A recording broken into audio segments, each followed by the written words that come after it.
Okay, today we're going to talk about getting too good or falling from it. So, today we're going to talk about two different cases of companies that were struggling and how, and either what caused them to struggle in the first place or how they were able to get in the track to getting to great. So, to start off, we're going to talk about Uber. So, Uber's a pretty recent company. It's been around for maybe the past 10 years. So, analyzing a few aspects of it. So, with level 5 leadership, it doesn't talk a lot about after they changed leadership, but in the beginning, it was started by Kalanick. And one thing that it quoted in the case was that it emphasized the social nature of Uber's mission. And Kalanick cared a lot about his public image, if it was pretty evident the whole case.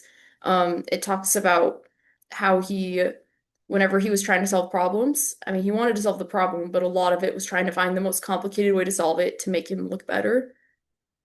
And I guess one attribute that made him more of a level 5 leader is that he did care about Uber. This was something he was passionate about, but he also was very charismatic and charisma can help, but it also can take away from just letting everything flow and naturally.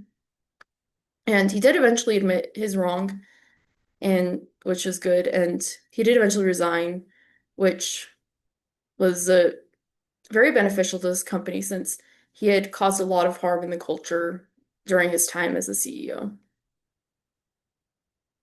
So with first who, then what? Um, so there's a few talks about recruiting specific executives in the board of directors. So I guess yeah, for the board of directors, they had recruited Bill Gurley to help with attracting executives.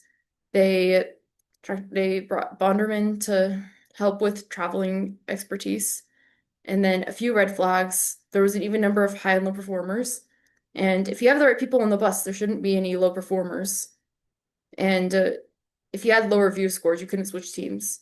So basically, it was not very good for those that were on the lower end. Even if they were great performers, if they weren't the best performers, then even if they were still great performers, they were not in luck.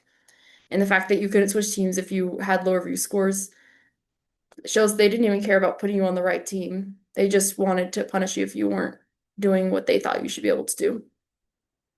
And one thing that was good was at the end, they did eventually let go of the employees behind the scandals and the culture problems. So, for example, there's Alexander who was fired for who had multiple sexual assault attempts, and they fired Lewandowski after he was barred from working at Odo by a federal judge.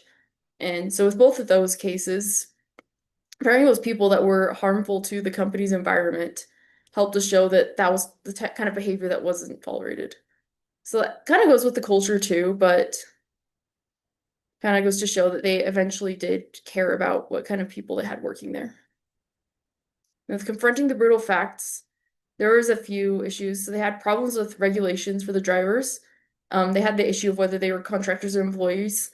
And also in New York City wasn't happy that Uber was taking from the taxis and was possibly causing more congestion in the traffic.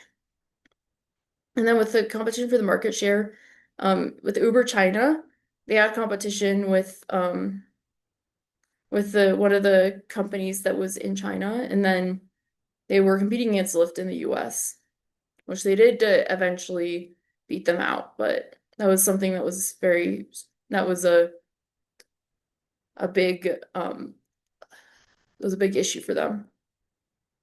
As a hedgehog concept, there were the three things. So they had the passion. It was founded because of the passion for private cabs, and an example of getting out of the wrong business was when they sold Uber China when they were fighting against Didi Chuxing. And a bad example is that they had many changes in culture.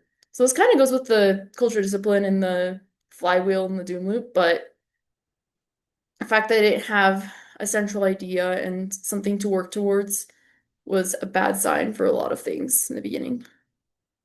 Now, the culture of discipline, Um, they there was the idea that the top employees were promoted and protected, and the bell curve rating, which bell curve rating it kind and then there was the toe stepping encouraged. So that just is not a great culture for everyone. And if they were, and if you already had the right people there and already had the right culture, you wouldn't need to rank people, which ranking people does help with taking it seriously, but it also can have some harm. And there are also no established organizational priorities. And but one thing that was good at the end was they did eventually restructure the board of directors. And so they had an independent chairperson oversight committee for, and they had an oversight committee for ethics and culture. And they were working to improve the audit committee to hold leadership accountable and improve internal controls.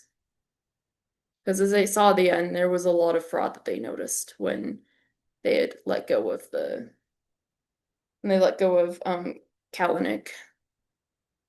So Flywheel and the Doom Loop. There was a lot of Doom Loop stuff I noticed in this too. There's a few flywheel things, but so one of the flywheel things is they did decide to use Benchmark as a backer in the beginning. And so this led to a lot of growth. And then they used price surging so that they could price things according to demand. And with UberX, they made it so that anybody with a car could pick riders up using the app. And then some red flags.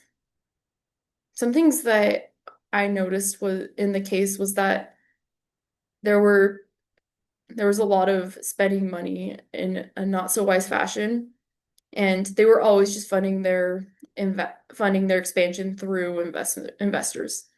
So it's concerning that they weren't funding it through finding something that they were good at. So that kind of goes more to the hedgehog concept too. But also if they like it should be something where they should just expand automatically because they found something that they're good at and not because they're taking people's money. And one thing in the end, when they did finally let go of Kalanick and realized they did need to make some changes, was that they were methodical on how to change the culture. They didn't just hire new people, they went through a process to find new executives. And with being built to last, one thing at the end, even when before Kalanick did resign, they did want to make moves to make the company not completely dependent on Kalanick, which is a good sign because a lot of times, at least from what I saw in the book, it was always a bad sign when the company was dependent on that one CEO. So when they were making that, it showed that they wanted to last beyond that.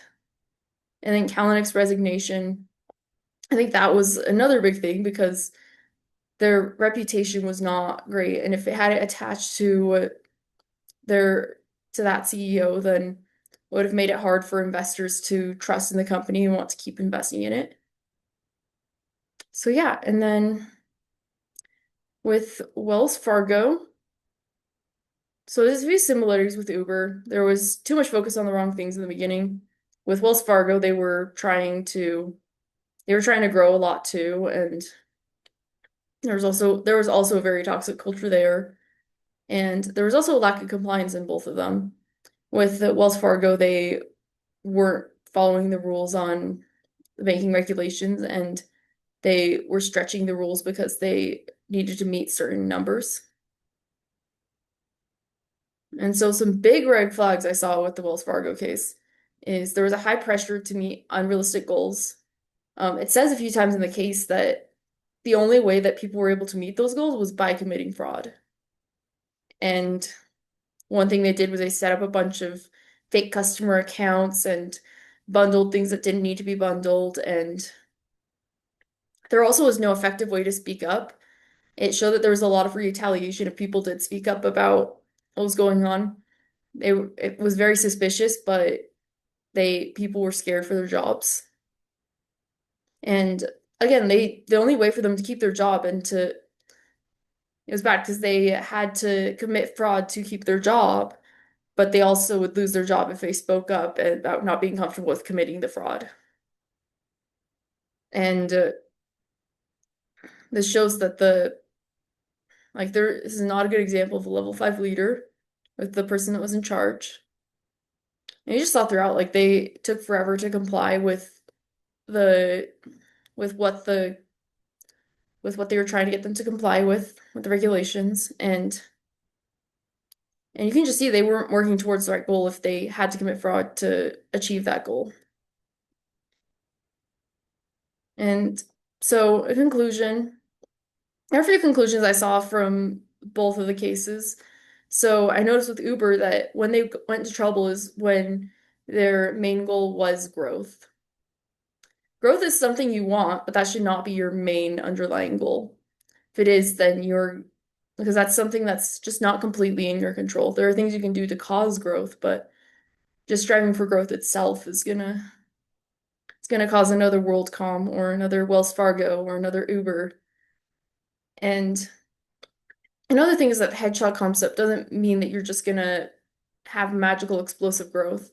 One thing it does emphasize in the Good to Great book is that it's something where you make these small incremental changes and you just let those changes, you see the change for yourself over time. It's not something you can force to happen. And another thing is try trust or let the employee go. I saw with both cases that, especially with Wells Fargo, that they were micromanaging the employees a lot. They were telling them they had to meet a certain quota or they were going to be fired. And if you were meeting the quotas, then you got to belittle other people. And one thing I think about that is that it talks about finding the right people and getting the right people on the bus and also finding your headshot concept. And if you get the right people where they're supposed to go and you find something that you're good at, then you shouldn't need to micromanage people. People should already be disciplined enough to do what they need to do.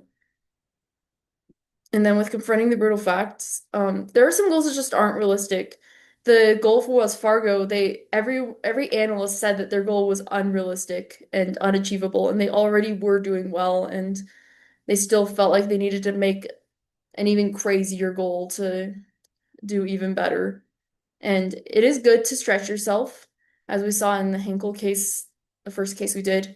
They did stretch themselves a lot, but it was just because they were good and they were trying to get to great. It wasn't because they were great and they were trying to be better than everyone else. So those are just a few things to think about. If you can't do it honestly and if you can't treat your employees like people and not like robots or like numbers, then maybe that's not the right way to run things. So those are just things I noticed from both of those cases. But anyway, that is all I have for today. Thank you for listening.